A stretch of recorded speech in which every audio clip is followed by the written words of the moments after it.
Very good evening to all of you. Audio video clear है आप लोगों तक? Good evening Toko. Good evening Nampi. कैसे हैं आप?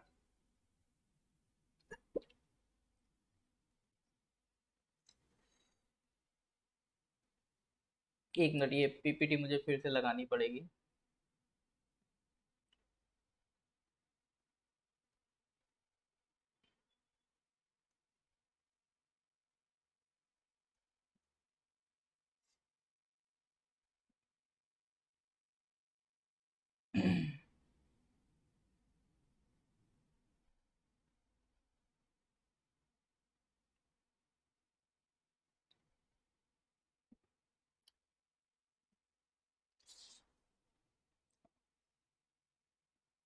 तो अभी एक तरीके से एक मान सकते हैं नया कोर्स, ये नई साइकिल स्टार्ट हुई है। जैसे आप लोगों ने जब कोर्स ज्वाइन किया था तो बीच में आपको बताया गया होगा कि अभी आप कोर्स ज्वाइन कर लीजिए, जो सब्जेक्ट चल रहा है वहां से कंटिन्यू करिए। बाकी आपके जो सब्जेक्ट्स हो चुके हैं वो आगे आपको फिर से रिपीट कर दिए जाएंगे। तो वही हम अपना प्रॉमिस फिर से फुलफिल कर रहे हैं। तो जो आपके सब्जेक्ट्स रह गए थे वो फिर से स्टार्ट कर दिए गए हैं, क्योंकि जीके का जो क्लास है ये साइकिल में चलता रहता है। तो आप जब भी मोमेंट पे आए आपको पूरी साइकिल में कोर्स मिल जाता है। प्लस साथ ही साथ जो क्लासेस हो चुकी होती हैं उनकी रिकॉर्डिंग भी आपके पास अवेलेबल रहती हैं। ठीक है, तो आपने बीच में ज्वाइन किया होगा, कुछ सब्जेक्ट्स आपके छूट गए होंगे तो उनके लिए ये क्लासेस लगवाई जा रही हैं। ठीक है, तो ये क्लासेस आपकी चलती रहेंगी। हाँ, वो बात अलग है, शेड्यूल थोड़ा सा फ्लक्चुएट हो सकता है डेली क्लास ना चल के अल्टरनेट डेज पे चले इस तरह से। बट क्लासेस कंटिन्यू रहेंगी आपकी ये वाली। ठीक है, बीच में हो सकता है कुछ दिन के लिए रुक जाएं, जैसे अभी हमने 1 वीक के लिए करीब क्लासेस रोक दी थी, तो इस तरह से हो सकता है क्लासेस कुछ दिन के लिए रुके। बट ऐसा नहीं है कि आपका कोर्स छोड़ दिया जाएगा। ठीक है, अब देखो हाल फिलहाल में अभी जो हमारा पढ़ना है तो ऑब्जेक्टिव हमें क्लियर होना चाहिए। तो हाल फिलहाल में अभी कोई एग्जाम होने वाला है नहीं, सारे एग्जाम्स आपके हॉल्ट पे हैं, रुके हुए हैं। बट ऐसा नहीं है एग्जाम होंगे नहीं, एग्जाम जरूर होंगे। तो यहाँ पर अब आपको डिसाइड करना है कि आपके पास दो ऑप्शन है। ऑप्शन नंबर 1 कि सर एंजॉय करिए टाइम जो बच रहा है। ऑप्शन नंबर 2 कंटिन्यूटी बना के रखिए। आई विल से प्रिफर करिए ऑप्शन 2। मैं ऐसा नहीं कह रहा हूं कि 8-10 घंटे लगातार पढ़िए, बट कुछ आप पढ़ने का टाइम कम कर सकते हैं। कि मान लो जैसे आप अगर 8 घंटे पढ़ रहे थे दिन में, तो आप उसको 4 घंटे कर दो। 6 घंटे पढ़ रहे थे तो 3 घंटे कर दो। और 2 घंटे पढ़ रहे थे तो प्लीज 2 घंटे तो बना के रखो। तो कंटिन्यूटी जरूर बना के रखिए, ताकि जब भी एग्जाम आए तो ऐसा ना हो कि आपको महसूस हो कि मेरे दिमाग में जंग लग गया है, क्या पढ़ाई हो ही नहीं रही। ठीक है, तो कंटिन्यूटी नहीं छोड़नी है आपको, भले ही थोड़ा पढ़िए लेकिन रेगुलर पढ़िए। अब एग्जाम चूंकि दूर है तो आपको बहुत ज्यादा जल्दबाजी में नहीं पढ़ना है, चीजों को आराम आराम से स्लोली स्लोली ग्रैब करके, उनकी रिवीजन करके, उनकी प्रैक्टिस करके फिर आप आगे बढ़ सकते हैं। तो अभी जो क्लासेस चलेंगी थोड़ा सा इसीलिए हम स्लो चलाएंगे, ज्यादा से ज्यादा वो चीजें करा देंगे, क्योंकि अभी एग्जाम दूर है। जब एग्जाम नजदीक होता है तो हमारे ऊपर भी प्रेशर होता है, जैसे यूटीसी में, कि जल्दी से जल्दी आपका सिलेबस कंप्लीट करना है। बट चूंकि अभी हमारे पास एग्जाम की टेंशन नहीं है तो हम आराम आराम से क्लासेस चलाते हुए चलेंगे। तो आपका पर्पस क्या है, आपका फर्ज क्या है इसमें, आपको क्या करना है? आपकी ड्यूटी सर ये है कि आपको जो भी लेक्चर्स कराए जा रहे हैं उसकी पीडीएफ नोट्स ऑलरेडी आप अपने कोर्स में जाके देखिएगा, आपको अवेलेबल होंगे। ठीक है, हाँ 1 वीक के लिए जा रहे हैं, कोई दिक्कत नहीं। ठीक है, थोड़ा बहुत घूमने फिरने भी जाना चाहिए। तो पीडीएफ आपके पास अवेलेबल है। अब उस पीडीएफ को आपको क्या करना है, रिवाइज करना है। कैसे करना है? आपको क्लास अटेंड करनी है, नोट्स बनाने, क्लास से नोट्स बनाने हैं। और अगर ऐसा कुछ लगता है कि मान लो कोई पॉइंट मिस हो गया तो एक बार पीडीएफ को रीड करके वो पॉइंट आपको नोट्स में लिख लेना है। पीडीएफ की बस एक बार रीडिंग दे देनी है। ठीक है, फोन से लगा रीडिंग दे देनी है, और जो भी इंपॉर्टेंट पॉइंट लगे उसको नोट्स में लिख लेना है। और उसका क्या करना है सर, रिवीजन। फिर आपको क्विज दे रखी है, क्विज का क्या करना है सर, हमें प्रैक्टिस करनी है। ठीक है, तो ये दो काम आपको करने, रिवीजन करना है और प्रैक्टिस करनी है। गुड इवनिंग दीजा जी। तो आई होप आज अब आगे किस तरह से ये क्लासेस आपको चलेंगी ये आपको क्लियर हो गया होगा, उम्मीद है। ताशी जी मेरे को व्हाट्सएप कर दीजिए, ऐप पर ऐड नहीं है अगर आप, तो मेरे को व्हाट्सएप कर दीजिएगा। मेरा व्हाट्सएप नंबर है 9990784642, ठीक है, इस नंबर पर व्हाट्सएप कर दीजिए मुझे, मैं देख लूंगा क्या प्रॉब्लम है। आपने शायद क्या मुझे टेक्स्ट मैसेज किया था क्या, कल एक मैसेज आया था, मैं उस पर एक्ट नहीं कर पाया, किसी ना किसी चीज में इन्वॉल्व हो गया। तो एक बार मुझे इस नंबर पे व्हाट्सएप कर दीजिएगा अपनी प्रॉब्लम, मैं उसको देख लूंगा, ठीक है। वहां पर अपना मोबाइल लॉगिन नंबर और बता दिएगा, जिस ऐप पे आपने लॉगिन किया था एक मोबाइल लॉगिन नंबर भी होगा, और वो भी मुझे बता दिएगा, उससे क्या आइडेंटिफाई करने में आसानी होती है हमें। चलिए जी, तो आगे बढ़े। ओके ओके, वेरी सॉरी, वो कल मैं मैसेज नहीं देख पाया था, मतलब देख लिया था बट उस पर एक्ट नहीं कर पाया था, किसी और काम में इन्वॉल्व हो गया था। तो मैसेज कर दीजिए इस नंबर पे, फिर मैं शाम को काम करता हूँ इस पे, ठीक है। इनफैक्ट क्लास के बाद देखता हूँ मैं मैटर को। चलो जी, तो सर स्टार्ट करते हैं फिर। आज का टॉपिक है सर इंडियन पॉलिटी।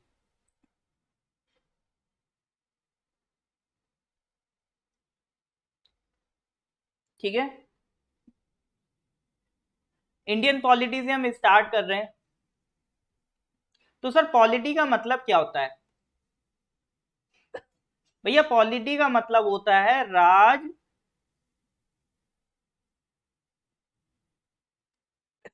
व्यवस्था, ठीक है। पॉलिटी का मतलब क्या है सर? राज व्यवस्था। आपके देश में कैसी पॉलिटी चल रही, आपके कंट्री की पॉलिटी कैसी है, आपकी राज व्यवस्था कैसी है, इससे रिलेटेड ये आपका टॉपिक है। अब सर पॉलिटी मतलब राज व्यवस्था बोले तो आपके कंट्री की गवर्नेंस, कि हमारी कंट्री का लीडर कौन होगा, प्राइम मिनिस्टर कहें उसे, प्रेसिडेंट कहें, उसके पास क्या क्या पावर्स होंगी, क्या क्या वो कर सकता है, क्या क्या नहीं कर सकता है, ये पूरा जो डेफिनेशन है ये सब किसके अंडर आता है? पॉलिटी के अंदर। तो सर कोई तो एक तरीका होगा ना कि हम बता पाए अपने सरकारों को, जो हमारे देश में गवर्नेंस चल रहा है उसको चलाने के लिए कोई तो एक सर प्रोसीजर होगा ना जहां से ये सब डिराइव होगा। तो बिल्कुल है सर, हमारे पास एक बुक है, उस बुक को कहते हैं द कॉन्स्टिट्यूशन ऑफ इंडिया।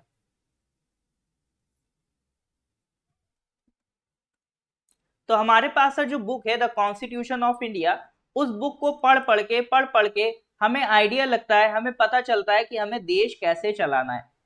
यानी जो देश की पूरी पॉलिटी है, हमारी देश की जो पॉलिटी है इंडियन पॉलिटी, वो कहाँ से डिराइव्ड है? वो सर एक बुक से डिराइव्ड है जिसका नाम है कॉन्स्टिट्यूशन ऑफ इंडिया।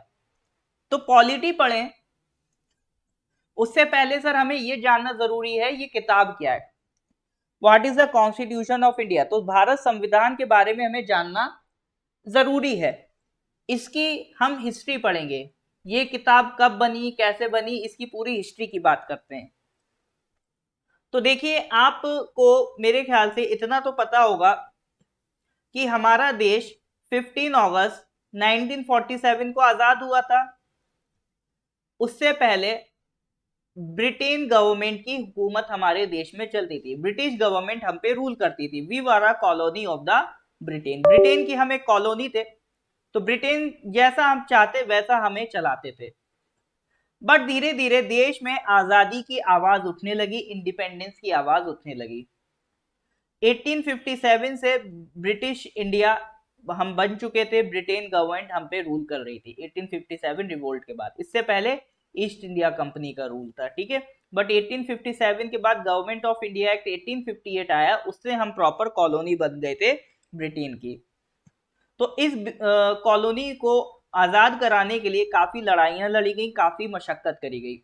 इन्हीं लड़ाई की आवाजों के बीच एक आवाज उठी थी कि भारत का अपना खुद का एक संविधान होना चाहिए, there must be a constitution of India. तो ये आवाज पहली बार अगर हिंदुस्तान में देखें तो ये आवाज उठाई थी एम एन रॉय ने 1934 में। कांग्रेस एज एन ऑर्गेनाइजेशन भी ये आवाज उठा चुकी थी, बट एज ए इंडिविजुअल अगर जो बुक्स में डेटा जो आपके फैक्ट लिखे हैं उसके हिसाब से अगर मैं बात करूं तो 1934 में एम एन रॉय ने ये डिमांड स्टार्ट की। हो सकता है इंडिविजुअल लेवल पे आप कहो कि नहीं सर मेरे दादा के नाना थे उस टाइम, वो भी उन्होंने भी कॉन्स्टिट्यूशन की डिमांड की थी, हो सकता है ऐसा हो, लेकिन जो बुक्स में मेंशन है, जो फैक्ट आपके सामने दिया गया है, वो यही है कि 1934 में M N Roy was the first person to demand for a constituent assembly. लेकिन सर कॉन्स्टिट्यूशन की डिमांड करते ना, ये कॉन्स्टिट्यूएंट असेंबली की डिमांड क्यों करी?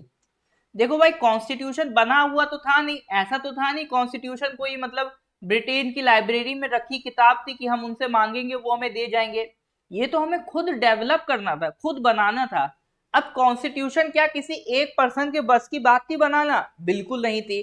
तो एक कमेटी बनानी थी, एक ऑर्गेनाइजेशन बनेगी जो इस कॉन्स्टिट्यूशन को लिखेगी, और वो कमेटी और वो असेंबली को हमने नाम दिया कॉन्स्टिट्यूएंट असेंबली। तो एम एन रॉय ने ब्रिटेन गवर्नमेंट से डिमांड करी कि हमें एक कॉन्स्टिट्यूएंट असेंबली बना के दो, उसमें भारत के लोग होने चाहिए और वो मिल के डिसाइड करके भारत का एक संविधान लिखें। तो ये सारी बातें 1934 में बोली थी एम एन रॉय ने। ब्रिटिशर्स ने कहा कि पागल हो गया है, उन्होंने बिल्कुल इसको बात को इग्नोर कर दिया। उन्होंने कहा फालतू की बातें नहीं करो, काम की बात करो, ठीक है। तो उन्हें नहीं मालूम था आगे इनकी हालत पतली करेंगे इंडियंस ब्रिटेन की। फिर धीरे धीरे आप नोटिस करोगे वर्ल्ड वॉर टू स्टार्ट हो जाता है। वर्ल्ड वॉर टू में ब्रिटेन की हालत खस्ता हो जाती है, जगह जगह से उन्हें फिर रिवोल्ट मिलते हैं, विद्रोह मिलते हैं। गांधी जी इधर क्विट इंडिया मूवमेंट स्टार्ट कर देते हैं, इधर Subhash Chandra Bose Indian National Army create करके मणिपुर की तरफ आगे बढ़ते हैं, क्योंकि उन्हें इंडिया को रिगेन करना था। उन्होंने अपनी पूरी फौज क्रिएट कर दी। फिर इंडियन नेशनल आर्मी के 3 सोल्जर्स को पकड़ के उनका ट्रायल रन कराया ब्रिटेन गवर्नमेंट ने, तो इसके विद्रोह में काफी आवाजें उठी। रॉयल इंडियन नेवी ने बगावत कर दी थी, वहां भी म्यूटिनी हो गई थी। तो काफी सारे हर तरफ से ब्रिटेन गिरता जा रहा था। उसके खुद के जो सोल्जर्स थे, अब देखो ब्रिटेन गवर्नमेंट में जो लोअर रैंक के सोल्जर्स थे वो अपने ब्रिटेन से तो नहीं लाए थे, वो तो इंडियंस थे। तो उन्हें मालूम था कि अगर अब बगावत बढ़ेगी तो ये जो लोअर रैंक के सोल्जर्स हैं ये भी बगावत करेंगे, और इन्होंने अगर बगावत करी तो एक भी ब्रिटिश ऑफिसर जिंदा वापस नहीं जाने वाला है। तो इस वजह से 1946 आते आते एक कैबिनेट मिशन प्लान इंडिया भेजा जाता है। इससे पहले भी कई सारे मिशन आए थे, क्रिप्स मिशन आया था, ऑगस्ट ऑफर आया था, बट 1946 में ब्रिटिशर्स कह देते हैं, देखो 1947 में आजादी मिलने वाली है, 1946 में 3 लोग इंडिया आते हैं।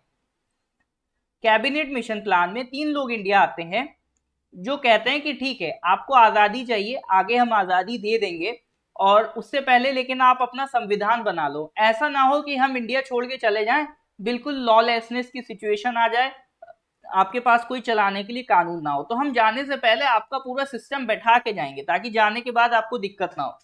तो उन्होंने कहा आप पहले तो संविधान के लिए अपना संविधान बनाना स्टार्ट कर दो।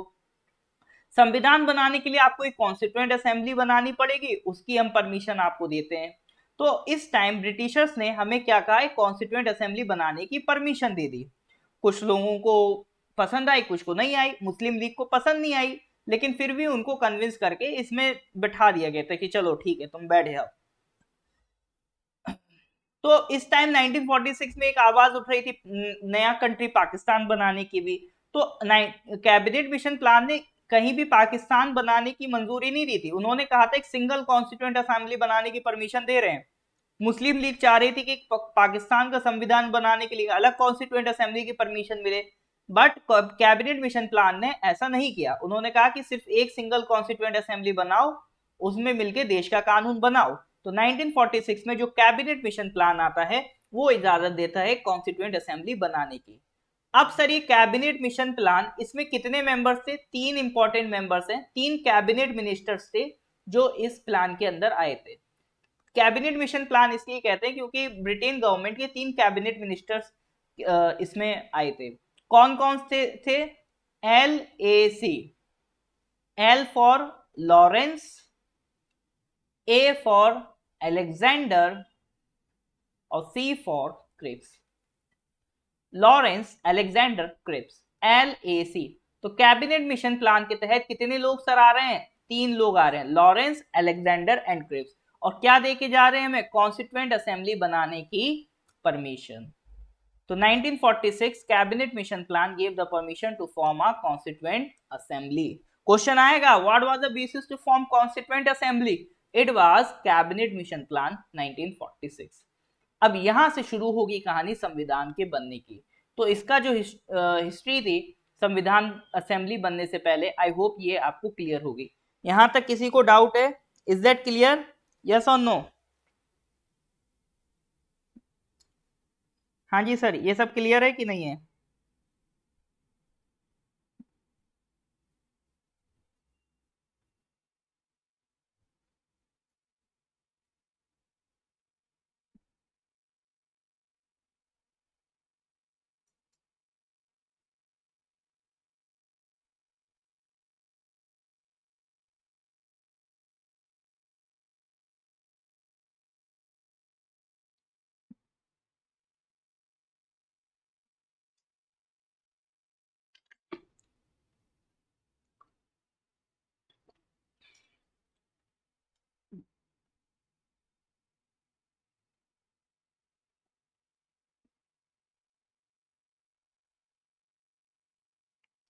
ऑलराइट सर, तो यहां तक की तो सर कहानी समझ में आ गई कि कॉन्स्टिट्यूएंट असेंबली बनाने की डिमांड को मंजूर कर लिया गया।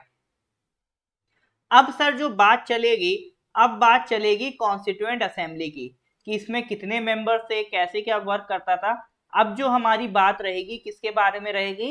कॉन्स्टिट्यूएंट असेंबली के बारे में। ठीक है, तो करीब 1946 का वक्त था जब कॉन्स्टिट्यूएंट असेंबली बनाने की परमिशन मिल गई। कौन सा महीना था सर? नवंबर 1946 की ये बात है, कॉन्स्टिट्यूएंट असेंबली बनाने की परमिशन मिल गई। अब कॉन्स्टिट्यूएंट असेंबली में कितने मेंबर्स रखे जाएं? तो कॉन्स्टिट्यूएंट असेंबली की टोटल स्ट्रेंथ थी 389 मेंबर्स। अब ये सर मेंबर्स आएंगे कहां से? तो देखो उस टाइम अगर आप इंडिया को समझो, तो इंडिया को अगर आप देखो तो ब्रॉडली दो कैटेगरीज में इंडिया बटा था। हिंदुस्तान एक जैसा नहीं था आजादी से पहले भी। इसमें या तो ब्रिटिश इंडियन टेरिटरीज थी, जिन्हें हम प्रोविंसेस कह सकते हैं, या ऐसे कह लो ब्रिटिश टेरिटरीज। हम पहले ब्रिटिश टेरिटरी के अंदर आ गए थे ना, ठीक है, तो ब्रिटिश इंडियन लिख देता हूं। तो दो तरह की टेरिटरीज थी, एक तो ब्रिटिश इंडियन टेरिटरीज थी और एक थे आपके प्रिंसली स्टेट्स। ठीक है, एक थे आपके प्रिंसली स्टेट्स। मतलब जैसे यूपी था, इसका नाम था यूनाइटेड प्रोविंसेस, अब तो उत्तर प्रदेश कहते हैं बट पहले नाम था यूनाइटेड प्रोविंसेस। ये बिहार और ये बंगाल, ये पूरा मिलके एक प्रेसिडेंसी होती थी बंगाल प्रेसिडेंसी। ठीक है, ये सब ब्रिटिश इंडियन टेरिटरी थी। लेकिन कुछ और प्रिंसली स्टेट थे, जैसे आपका ट्रैवनकोर, जैसे आपका हैदराबाद, जैसे आपका भोपाल। ठीक है, तो ये सब क्या थे? ये थे आपके प्रिंसली स्टेट्स। डिफरेंस क्या था? प्रिंसली स्टेट्स में किंग होता था या राजा होता था। ठीक है, एक मतलब मोनार्क होता था, जनरल वर्ड अगर मैं कहूं। प्रिंसली स्टेट्स में कौन बैठेगा? मोनार्क बैठता था। वो सारा राजभार, सारा कंट्रोल संभाल रहा है वहां पर बैठ के। उसको सिर्फ और सिर्फ क्या एक्सेप्ट करना है कि रानी हमारी अल्टीमेट क्वीन है, मतलब ब्रिटेन की जो क्वीन है, ठीक है, वो हमारी अल्टीमेट क्वीन है। उसको बस इतना एक्सेप्ट करना है, बस उसको ये एक्सेप्ट कर। और वो क्या करेगा? उसके पास सारी पावर थी, बस जो फॉरेन अफेयर्स वाला पार्ट था, कम्युनिकेशन जो था, ठीक है, और डिफेंस। फॉरेन अफेयर्स, डिफेंस और कम्युनिकेशन, ये तीन पार्ट बस इस मोनार्क के हाथ में नहीं थे, प्रिंसली स्टेट्स के राजाओं के हाथ में नहीं थे, ये ब्रिटेन गवर्नमेंट के हाथ में थे। बाकी इसके अलावा सारी चीजें ये इंडिपेंडेंट थे, जैसे चाहते लॉ बनाते। ठीक है, तो ये थी आपकी प्रिंसली स्टेट्स। और दूसरी थी प्रोविंसेस, इसमें डायरेक्ट ब्रिटेन गवर्नमेंट रूल करती थी। अब जो ब्रिटिश इंडियन टेरिटरीज है, इसमें भी दो तरह की टेरिटरीज होती थी। एक होती थी आपकी प्रोविंसेस, जो आपने जनरली सुनी होंगी, ठीक है, जहां पर अपनी खुद की स्टेट गवर्नमेंट भी होती थी। जैसे उनका खुद का अपना गवर्नर भी होता था हर प्रोविंस का।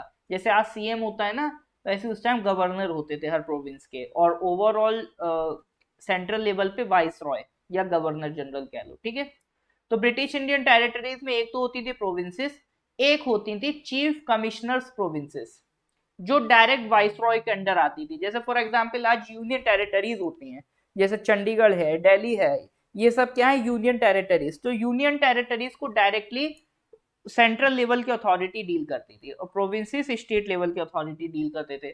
बट अल्टीमेटली आ दोनों ही ब्रिटिश इंडियन टेरिटरीज में रहे। तो ये तो पहले का सिस्टम था। ये मैं सब इसलिए समझा रहा हूं ताकि 389 सीट्स का डिवीजन आपको समझा पाऊं, ठीक है। तो यहां तक सारा पॉइंट क्लियर है कि नहीं है, ये डिवीजन क्लियर है कि नहीं है, इज दैट क्लियर और नॉट। इंडिया एक जैसा नहीं था पहले, ब्रिटिश इंडियन टेरिटरीज अलग थी, प्रिंसली स्टेट्स अलग थे, ठीक है। प्रिंसली स्टेट्स को ज्यादा मतलब भी नहीं रहता था क्योंकि उनको एज सच कोई खास दिक्कत थी नहीं, ब्रिटेन गवर्नमेंट डायरेक्ट तो उन्हें एक्सप्लॉइट करती नहीं थी। इन्हीं प्रिंसली स्टेट्स को इंडिया में मर्ज कराएंगे आपका सरदार पटेल, ठीक है। यस और नो, यहां तक कोई डाउट हो तो बताइए।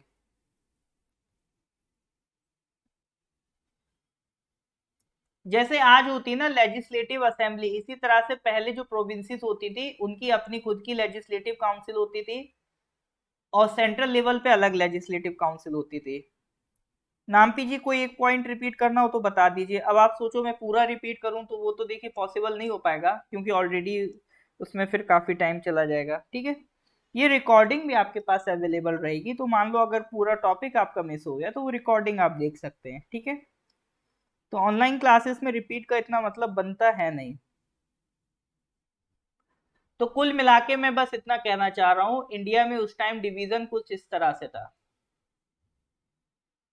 ये अपना भारत है, एक तो ऐसी टेरिटरी थी तो जो ब्रिटिश इंडिया के कंट्रोल में थी, और एक थी प्रिंसली स्टेट्स। ब्रिटिश इंडिया वाली भी दो कैटेगरीज में डिवाइडेड थी, प्रोविंसेस और प्रिंसली स्टेट्स। प्रिंसली स्टेट्स को जो रूल करता था वो एक मोनार्क होता था। मोनार्क मतलब राजा, रानी, किंग, क्वीन, दिस दैट, ठीक है। उसको जनरल वर्ड कह देते मोनार्क। डिक्टेटर मतलब वहां इलेक्शंस नहीं होते थे प्रिंसली स्टेट्स में, कहने का मतलब ये, ठीक है नामपी जी। तो ब्रिटिश इंडिया में प्रोविंसेस हैं, प्रिंसली स्टेट्स वो सॉरी, और आपका ये चीफ कमिश्नर्स प्रोविंसेस है। अब जो 389 सीट्स हैं वो डिस्ट्रीब्यूट कर दी गई, ठीक है, कि 389 में से ये डिसाइड किया गया कि 292 सीट्स इन प्रोविंसेस से आएंगे, यानी 292 मेंबर्स इस प्रोविंसेस से आएंगे, ठीक है। और 4 मेंबर ये चीफ कमिश्नर प्रोविंसेस से आएंगे और 93 मेंबर्स, ठीक है, ये कहां से आएंगे, प्रिंसली स्टेट से आएंगे, ठीक है। तो टोटल कंपोजिशन थी कॉन्स्टिट्यूएंट असेंबली की 389, उसमें से ये डिसाइड हुआ कि 292 प्रोविंसेस से आएंगे, 4 चीफ कमिश्नर प्रोविंसेस से आएंगे, 93 प्रिंसली स्टेट से आएंगे।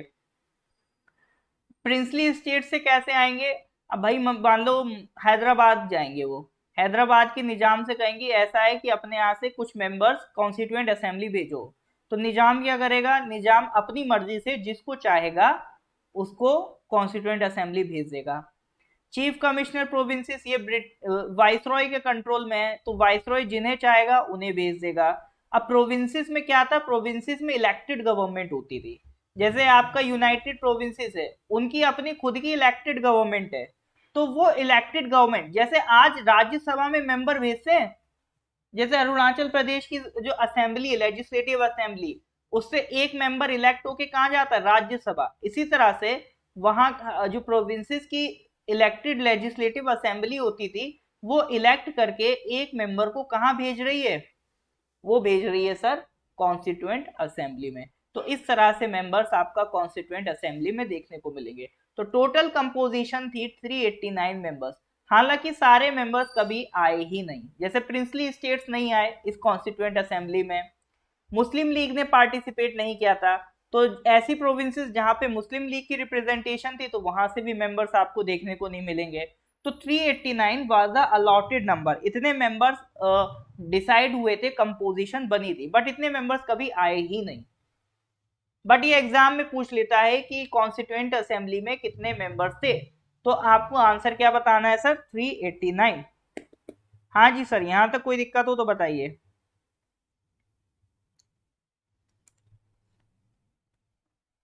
तो कॉन्स्टिट्यूएंट असेंबली में सर कितने मेंबर्स थे? 389। यस और नो?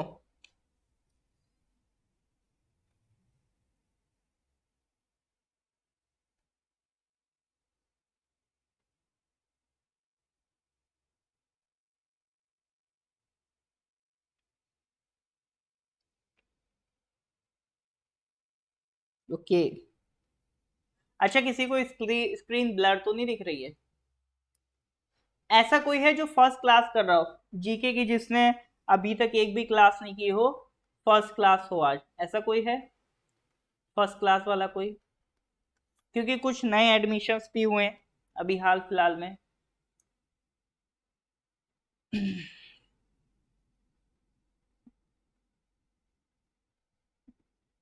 अगर स्क्रीन ब्लर ब्लर दिख रही हो तो इधर, जैसे मान लो ये आपका मोबाइल है, ये आपकी स्क्रीन है, वीडियो चल रही है, जैसे टैप करोगे स्क्रीन पे इधर सेटिंग्स का ऑप्शन मिल जाएगा, इस तरह से गियर बना होगा।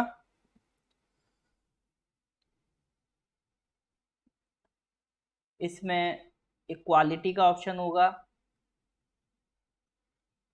फिर उसमें एडवांस का ऑप्शन होगा, फिर उसमें रेजोल्यूशन को कर लो मिनिमम 360 पिक्सल, ठीक है, तो स्क्रीन क्लियर हो जाएगी।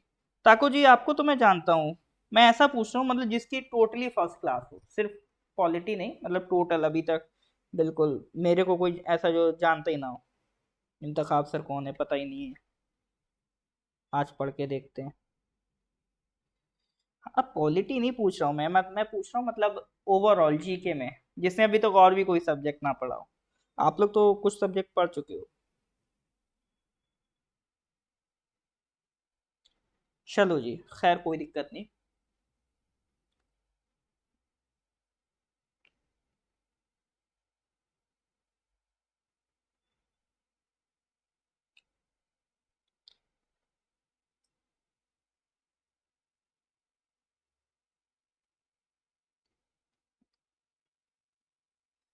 ठीक है, ओके। तो कॉन्स्टिट्यूएंट असेंबली में सर कितने मेंबर्स थे? 389 मेंबर्स। तो ये पूरी कहानी हमने डिस्कस कर ली। 296 were allotted to the British India, और 296 में से 292 कौन थे? आपकी प्रोविंसेस से आए थे, और 4 आपके आए थे चीफ कमिश्नर्स प्रोविंसेस से, ठीक है। और 93 सीट्स किसको अलॉटेड थी? To the princely states. तो ये सारे स्टेट्स में जो भी लिखे हैं वो हमने आपको वन बाय वन समझा दिए। तो भैया इतना समझ में आ गया कि नवंबर 1946 में आता है आपका कैबिनेट मिशन प्लान।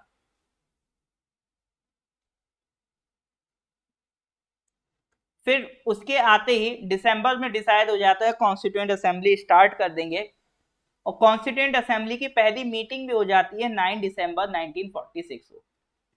तो कॉन्स्टिट्यूएंट असेंबली ये बन गई है, और इनकी पहली मीटिंग किस दिन हो रही है सर? 9 दिसंबर 1946। अब पहले दिन पहुंचे, अब देखो असेंबली है तो कोई ना कोई इसका लीडर या प्रेसिडेंट तो बनाना पड़ेगा, तो उसके लिए इलेक्शन करवाने पड़ेंगे। लेकिन पहले दिन ही इलेक्शन कैसे हो? इलेक्शन करवाने के लिए भी तो कोई प्रेसिडेंट होना चाहिए। तो अभी तो किसी को टेम्परेरी यहाँ सीट पे बिठा देते हैं। जैसे जब नई लोकसभा बनती है तो उसमें जब लोकसभा में इलेक्शन होंगे तभी तो जाके आपका स्पीकर चुना जाएगा। लेकिन भैया जब तक एक स्पीकर तो होना चाहिए ना इलेक्शन करवाने के लिए, तो इसीलिए प्रेसिडेंट क्या करते हैं, एक टेम्परेरी स्पीकर चुन लेते हैं, जिसको कहते हैं स्पीकर प्रो टेम। आपने वर्ड भी सुना होगा, स्पीकर प्रो टेम चुन लिया जाता है, प्रेसिडेंट साहब उसे नॉमिनेट कर देते हैं। मतलब लोकसभा में किसी भी रैंडम मेंबर को उठा के जिसको भी प्रेसिडेंट साहब चाहें एक स्पीकर प्रो टेम अपॉइंट कर देते हैं।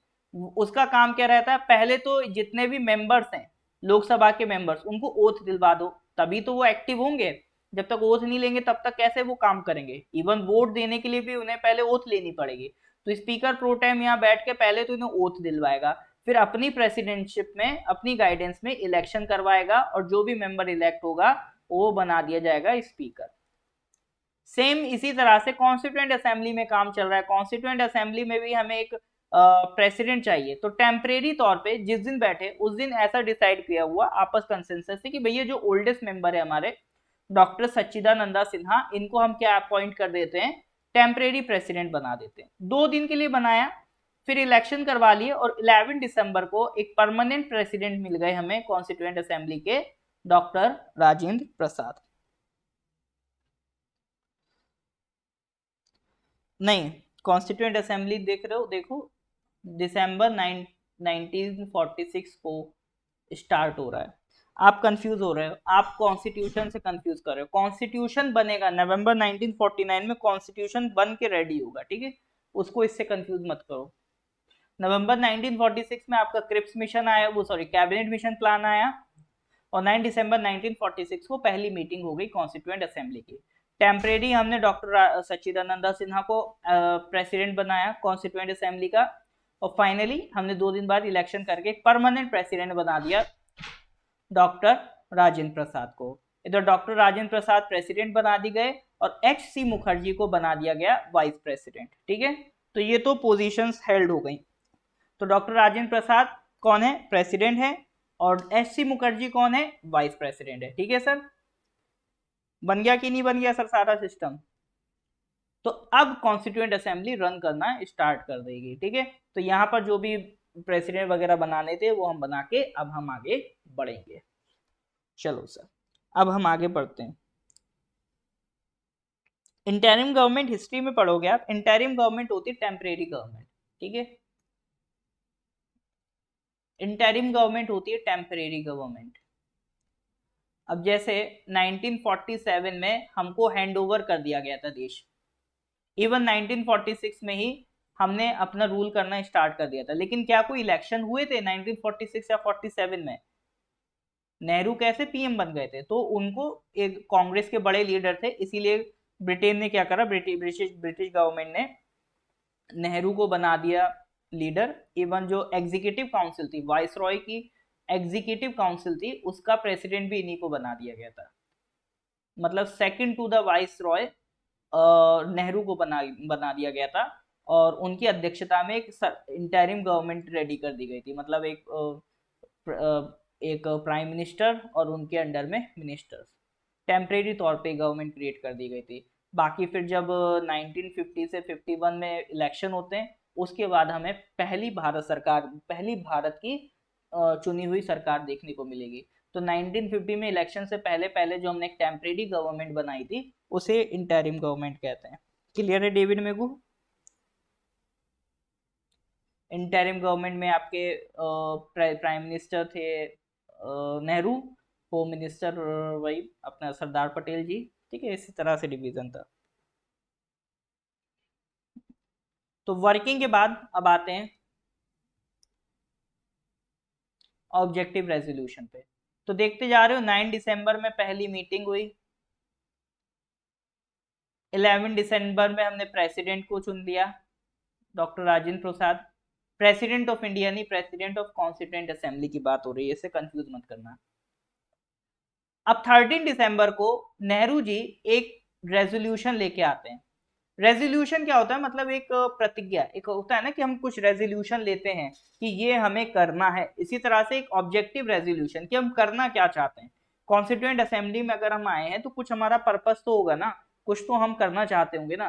तो नेहरू जी या कांग्रेस की अगर हम बात करें तो उन्होंने पहले से सोच रखा था कि जब हमें आजादी मिलेगी तो हम ऐसा देश बनाएंगे, अपने देश में यूनिटी रखेंगे, सेक्युलरिज्म रखेंगे, इक्वालिटी रखेंगे, जस्टिस रखेंगे। तो ये सारी बातें नेहरू जी और कांग्रेस ने पहले से डिसाइड करके रखी हुई थी। तो 13 दिसंबर 1946 को नेहरू जी एक ऑब्जेक्टिव रेजोल्यूशन प्रेजेंट करते हैं, ताकि एक ब्रॉड आइडिया मिले कि हमें संविधान बनाना कैसे। ऐसा तो नहीं होना चाहिए ना रैंडमली कुछ भी बनाए जा रहे हैं, तो एक प्रॉपर गाइडेड होना चाहिए। तो इसके लिए हमने क्या क्रिएट किया, एक ऑब्जेक्टिव रेजोल्यूशन क्रिएट किया और वो सदन में रख दिया, असेंबली में। और कहा गया नेहरू जी ने कि मेरे भाइयों और बहनों, हम ऐसा संदेश बनाना चाहते हैं, क्या आप इसको एग्री करते हैं?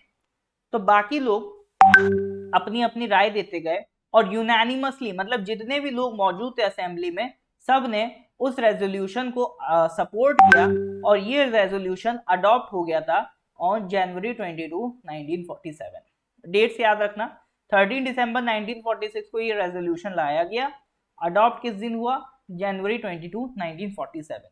ये ऑब्जेक्टिव रेजोल्यूशन से बहुत सवाल बनते हैं कि कब आया, 13 दिसंबर 1946। पास कब हुआ? जनवरी 22, 1947। कौन लेके आया? जवाहरलाल नेहरू।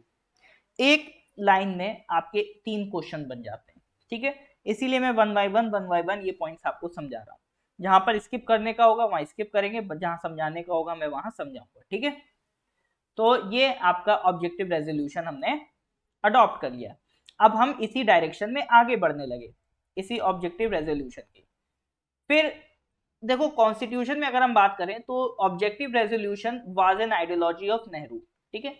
ये किसकी थिंकिंग थी? नेहरू की थी। लेकिन इस ऑब्जेक्टिव रेजोल्यूशन में तड़का लगाएंगे डॉक्टर अंबेडकर। इसमें डॉक्टर अंबेडकर अपना तड़का लगाएंगे, यानी कि इस ऑब्जेक्टिव रेजोल्यूशन में वो कुछ ऐड भी करेंगे, कुछ सब्ट्रैक्ट भी करेंगे, ठीक है। तो नेहरू और अंबेडकर का काफी बड़ा रहा कंट्रीब्यूशन रहा है कॉन्स्टिट्यूशन में। इसलिए मेन जो अंबेडकर को फादर ऑफ इंडियन कॉन्स्टिट्यूशन इसीलिए कहते हैं क्योंकि जो ऑब्जेक्टिव रेजोल्यूशन था इसमें काफी अमेंडमेंट्स, चेंजेस, इनोवेशंस लेके आएंगे डॉक्टर अंबेडकर, और फाइनली जो आप देखोगे वो कहलाएगा कॉन्स्टिट्यूशन ऑफ इंडिया, ठीक है। ये सारा काम अब इनके हवाले, ठीक है। तो ऑब्जेक्टिव रेजोल्यूशन आपका पास हो गया, फिर संविधान पे काम शुरू हो गया। संविधान पे काम शुरू हो गया, एक कमेटी, कई सारी कमेटीज बनाई गई कि जैसे फंडामेंटल राइट्स के रिलेटेड आर्टिकल्स कौन देखेगा, ठीक है। सेंट्रल गवर्नमेंट की पावर से रिलेटेड पॉइंट्स कौन देखेगा, तो इस तरह से अलग अलग कमेटीज बनाई गई। उसमें जो सबसे इंपॉर्टेंट कमेटी थी वो थी ड्राफ्टिंग कमेटी। ड्राफ्टिंग कमेटी का काम ये था कि जो भी प्रपोजल्स लेके आएंगे, जैसे मान लो फंडामेंटल राइट्स कमेटी ने बताया कि ये हमें फंडामेंटल राइट्स लिखने हैं, ठीक है, तो उसको अप्रूव करना, फाइनली कॉन्स्टिट्यूशन में उस पॉइंट को लिखना, क्योंकि ये तो इस कमेटी के पॉइंट्स हैं। अब इसमें से कुछ ऐड होगा, कुछ सब्ट्रैक्ट होगा, तो फाइनल उठा के कॉन्स्टिट्यूशन के ड्राफ्ट में जो पॉइंट्स जाएंगे तो वो पॉइंट्स कौन लिखेगा? ये ड्राफ्टिंग कमेटी लिखेगी। तो यानी सब अपने अपने पॉइंट्स लेके आ रहे थे, बट उसे फाइनल कौन कर रहा था? उसे फाइनल कर रहा था ड्राफ्टिंग कमेटी। और इस ड्राफ्टिंग कमेटी के जो चेयरमैन थे, none another than doctor Bhimrao Ambedkar. इसीलिए अब आप समझ रहे होंगे उन्हें आर्किटेक्ट ऑफ इंडियन कॉन्स्टिट्यूशन क्यों कहा जाता है, क्योंकि आप अपने पॉइंट्स लेके आओ बट फाइनली उसे कॉन्स्टिट्यूशन में कौन उतार रहा है, कॉन्स्टिट्यूशन के ड्राफ्ट में कौन उतार रहा है? वो उतार रहे हैं डॉक्टर भीमराव अंबेडकर। तो वो अपने पॉइंट्स को इधर उतारेंगे, फिर इस पर डिबेट चलेगी कॉन्स्टिट्यूएंट असेंबली में, ठीक है। ये कमेटीज असेंबली में काम नहीं कर रही, असेंबली के बाहर काम कर रही हैं। फिर ये सारे पॉइंट अपने लिख के लाते थे, फिर उसकी कॉन्स्टिट्यूएंट असेंबली में डिबेट होती थी, और डिबेट एंड डिस्कशन के बाद फिर वो पॉइंट अप्रूव होता था, ठीक है सर। तो जितना बेसिक से हो सकता है मैं समझाने की कोशिश कर रहा हूं। तो ये भी मेरे ख्याल से आपको फील अब आ गया होगा कि अंबेडकर साहब का रोल क्यों माना जाता है हमारे भारत संविधान में। और ये जो पॉइंट है chairman of the drafting committee doctor Bhimrao Ambedkar, इस पे सवाल बहुत ज्यादा बनते हैं, बहुत ज्यादा इस पे क्वेश्चन आपको देखने को मिलेंगे। ये क्वेश्चन कई बार आपके एग्जाम्स में रिपीट हुआ है, आगे भी होने के चांसेस है, ठीक है सर। यहाँ तक कोई दिक्कत है? यहाँ तक किसी की कोई परेशानी, तकलीफ बता सकता है?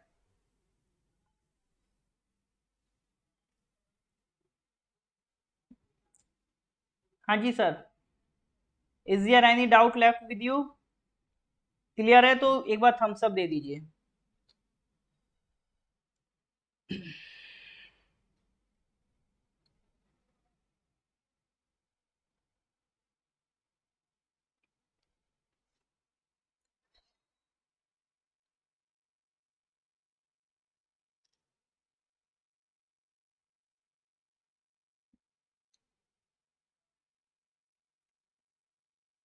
तो भैया अभी तक जो हमने डिस्कशन करा, हमने कहा 19 नवंबर 1946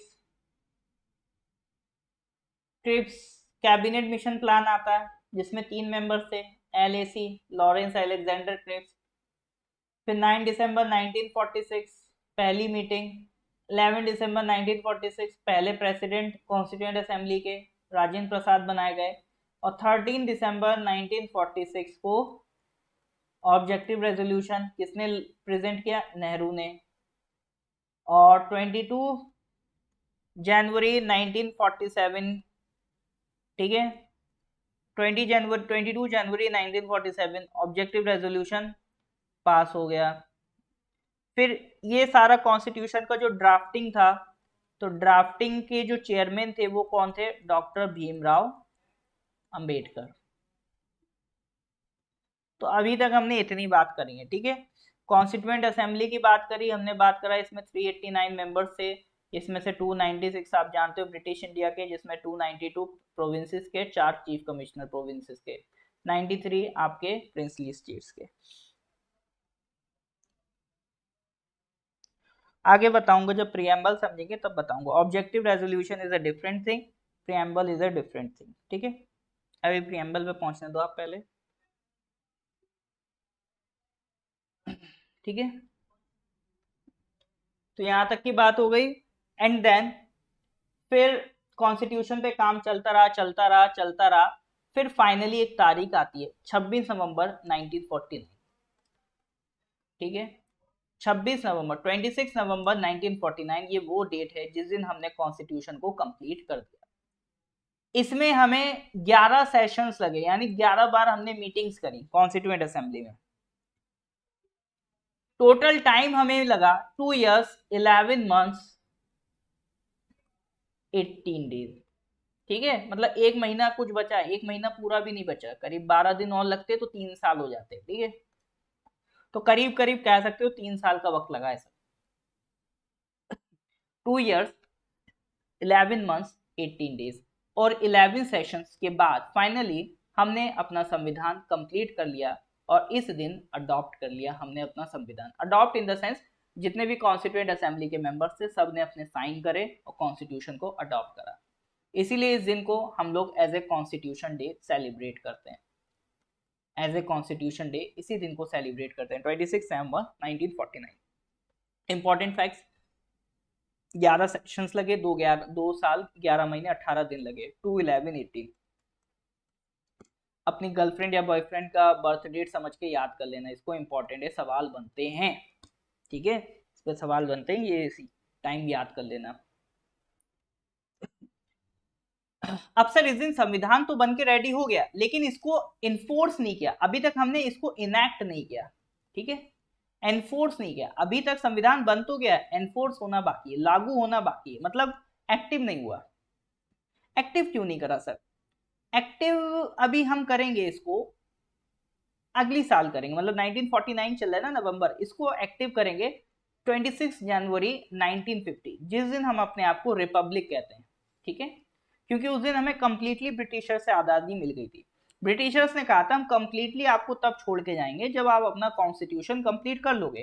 तो 1950 26 जनवरी को हमने अपना कॉन्स्टिट्यूशन कंप्लीट कर लिया, फिर हम कंप्लीटली आज़ाद हो गए, उस दिन हम बन गए रिपब्लिक, और तब इसीलिए हम सेलिब्रेट करते हैं रिपब्लिक डे। लेकिन सर 26 जनवरी 1950 ये इतना वेट क्यों किया? 1959 में अडॉप्ट हो गया है, इसी दिन रेडी हो गया, लागू कर लो, क्या दिक्कत है? इतने 2 महीने का क्यों वेट कर रहे हो? पार्टी करने जाना है क्या? नहीं सर, रीजन ये था 26 जनवरी की डेट हमारे लिए बहुत इंपॉर्टेंट थी, क्योंकि ये कुछ पुराने दिनों की बात है। मतलब सर पुराने दिन तो हम वैसे ही पढ़ रहे हैं सर, 1949 50 ये कौन सी आज की बात है? अभी उससे भी पुराने, अभी आप 1949 की कहानी पढ़ रहे हो, उससे पहले की भी एक बात है, बात उन दिनों की, किन दिनों की? 1929, दिसंबर 1929 का महीना था। कांग्रेस का एक सेशन बुलाया गया लाहौर में, उसे कहा गया लाहौर सेशन। लाहौर सेशन, उस टाइम नए नए कांग्रेस के प्रेसिडेंट बने थे, एक यूथ लीडर थे उस टाइम के, डॉक्टर पंडित नेहरू, डॉक्टर जवाहरलाल नेहरू, ठीक है, सॉरी पंडित जवाहरलाल नेहरू। तो नेहरू जी उस टाइम नए नए प्रेसिडेंट बने थे, लाहौर सेशन था, दिसंबर 1929 का दिन था। तो नेहरू जी ने कहा कि अब हम ब्रिटिशर्स को चिढ़ाएंगे, ठीक है, उनके ऊपर मानसिक प्रेशर डालेंगे आजादी देने का। कैसे डालेंगे? उन्होंने डिसाइड किया था कि 26 जनवरी 1930 को, ठीक है, दिन इंपॉर्टेंट है, 26 जनवरी 1930 को, इस दिन हम सेलिब्रेट करेंगे पूर्ण स्वराज दिवस। इस दिन को सेलिब्रेट करेंगे एज ए पूर्ण स्वराज दिवस, यानी भले हम आजाद नहीं हुए होंगे लेकिन इस दिन को सेलिब्रेट करेंगे आजादी की तरह, ताकि ब्रिटिशर्स थोड़ा से चिढ़ जाएं, उन्हें परेशान करने में मजा आती थी। तो पूर्ण स्वराज मतलब कंप्लीट इंडिपेंडेंस, पूर्ण मतलब कंप्लीट, स्वराज मतलब इंडिपेंडेंस, सेल्फ रूल, ठीक है, कंप्लीट इंडिपेंडेंस। तो 26 जनवरी को एक बहुत रिमार्केबल दिन था, पूर्ण स्वराज दिवस हमने सेलिब्रेट किया था। तो बस इसी दिन को मेमोराइज करने के लिए हमने ये डिसाइड किया कि भले संविधान 26 नवंबर को बन के रेडी हो गया है, ठीक है, बट उसे लागू करेंगे 26 जनवरी 1950 में। तो 11 सेशन लगे, 2 years 11 months 18 days लगे, ठीक है। अडॉप्ट हो गया था 26 नवंबर 1949 को, बट चूंकि पूर्ण स्वराज दिवस को याद करने लगे इसीलिए इसको एनफोर्स किस दिन किया, 26 जनवरी 1950 को। ये दिन हमारा कहलाता है रिपब्लिक डे और 26 नवंबर हमारा कहलाता है कॉन्स्टिट्यूशन डे। तो ये कहानी थी कॉन्स्टिट्यूशन। यहां तक की बात क्लियर है कि नहीं, यहां तक कोई डाउट हो तो बताइए। हाँ जी सर।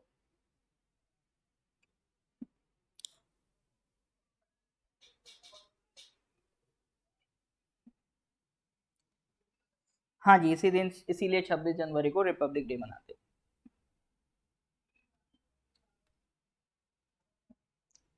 अब आपका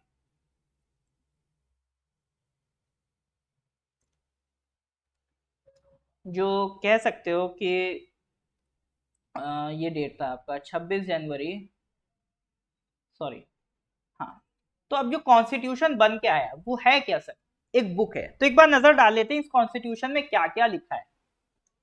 देखो जैसे कोई भी बुक होती है, उसे बुक को ओपन करो तो एक प्रीफेस होता है उस बुक का, कि इस बुक में क्या क्या लिखा है, एक शॉर्ट में इंट्रोडक्शन होता है उस बुक का, उस बुक की समरी होती है। तो इसी तरह से हमें हमारे संविधान में भी एक प्रीफेस है जिसे हम कहते हैं प्रियम्बल, मतलब एक समरी है हमारे संविधान की, ठीक है, उसे कहते हैं प्रियम्बल। तो एक तो हमारे पास प्रियम्बल है। अब किसी भी बुक में आपको पता है चैप्टर्स होते हैं, चैप्टर 1, चैप्टर 2, चैप्टर 3, इसी तरह से हमारे संविधान में पार्ट्स हैं, पार्ट 1, पार्ट 2, पार्ट 3, इसी तरह से 22 पार्ट्स थे, ठीक है। ये हम बात कर रहे हैं 26 नवंबर 1949 की, जब कॉन्स्टिट्यूशन अडॉप्ट हुआ तब क्या क्या है, ठीक है। तो 22 पार्ट्स थे हमारे कॉन्स्टिट्यूशन में। और सर हर पार्ट में कुछ पॉइंट्स लिखे थे, जैसे point number 1, point number 2, point number 3, हर पार्ट में पॉइंट्स लिखे थे, पॉइंट नंबर 1, 2, 3, 4, इस तरह से। तो यहाँ पर क्या है, कॉन्स्टिट्यूशन में उन पॉइंट्स को नाम दे दिया गया, point number 1 article 1, point number 2 article 2, point number 3 article 3। तो इसी तरह से करते करते अगर सारे पार्ट्स के आप आर्टिकल जोड़ते तो आपको पता चलता 395 आर्टिकल्स थे हमारे संविधान में। ये हम बात करें 26 नवंबर 1949 की, कितने आर्टिकल्स हो गए, 395 आर्टिकल्स। तो 1 प्रियम्बल, 22 पार्ट्स, 395 आर्टिकल।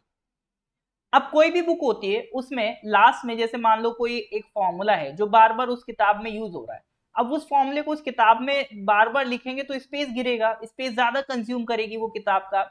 तो हमने क्या करते हैं, हम लोग लास्ट में एक लिस्ट बना के दे देते हैं, ठीक ठीक है, कि हम कह देते हैं कि अगर आपको यहाँ पर यूज होने वाला फॉर्मूला चाहिए तो refer to last section, appendix type का कुछ आपको बना के दे दिया। तो हर बुक में चैप्टर्स के बाद एक एक्स्ट्रा सेक्शन रहता है जहां पर एक्स्ट्रा पॉइंट्स आपके कवर होते हैं जो आपका उस बुक में नहीं लिखे। इन द सेम मैनर हमारे संविधान में भी कुछ ऐसी चीजें थी जो बार बार रिपीट होती या फिर उसे अगर कॉन्स्टिट्यूशन में उसे कहीं ऐड करते तो वो स्पेस ज्यादा घेरता, तो इसीलिए हमने उन पॉइंट्स को अलग से लिखा। तो वो कहलाते हैं शेड्यूल्स ऑफ द कॉन्स्टिट्यूशन, ठीक है।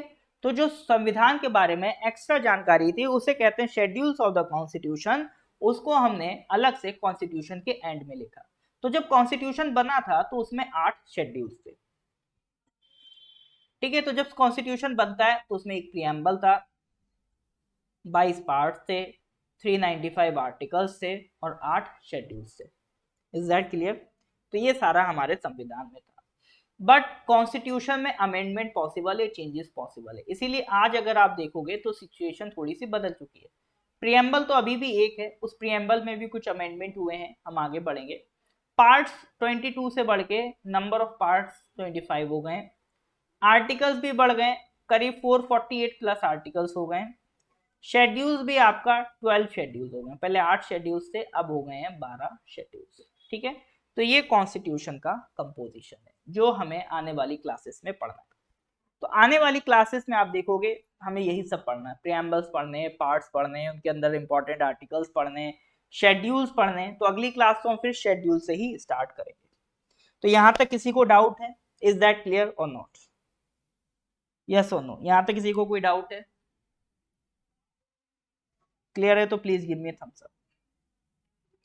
तो ये आज की कहानी थी, इसके आगे की कहानी हम लोग नेक्स्ट क्लास में कंटिन्यू करेंगे। ठीक है सर, मिलते हैं फिर नेक्स्ट क्लास में। Till then good bye, have a nice day.